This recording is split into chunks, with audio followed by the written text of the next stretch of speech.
Hello Meena, तुम कैसी हो? मैं टेका हूँ। सीमा, तुम कैसे हो? अल्हम्दुलिल्लाह, मैं भी टेका हूँ। मीना, ये बताओ, खाना ढूंढने में कोई परेशानी तो नहीं हो रही? मीना, खाना तो मिल ही जाता है, लेकिन मौसम कैसा गुजर रहा है, इस मौसम में तो बहुत परेशानी हो रही है। सीमा, मौसम तो ठीक है, लेकिन आखिरकार कुछ बारिशें ज्यादा भी हो रही हैं। यहाँ तक कि साल में बढ़ती परेशानियाँ बहुत ज्यादा हैं। मीना, हाँ, बारिशों की ज्यादती से परेशानी होती है। हमारे लिए भी खाना तलाश करना मुश्किल हो जाता है। सीमा, यहाँ भी वही मसला है, लेकिन हमारे लिए गंदम और दाने मौजूद हैं, तो कुछ कमी पेश नहीं आती। मीना, वो तो अच्छी बात है। तुम कब से इस जगह पर हो? सीमा, मैं इस दरख्त के पास ही पैदा हुई थी और यहीं पर पल बढ़ रही हूँ। तुम्हारी कहानी क्या है?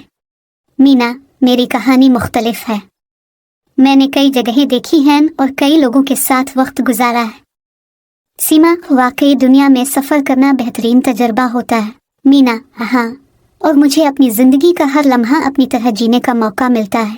सीमा, बिल्कुल, हमें अपनी ज़िंदगी को खुशियों और मेहनत के साथ गुजारना चाहिए। मीना, बिल्कुल, और दोस्तों और ख़ानदान के साथ वक्त गुजार कर खुश रहना बहुत अहम है। सीमा, बात तो सच है। मीना बहन, हम फिर मिलेंगे। सीमा, हाँ ज़रूर मिलेंगे। अल्लाह हाफिज़।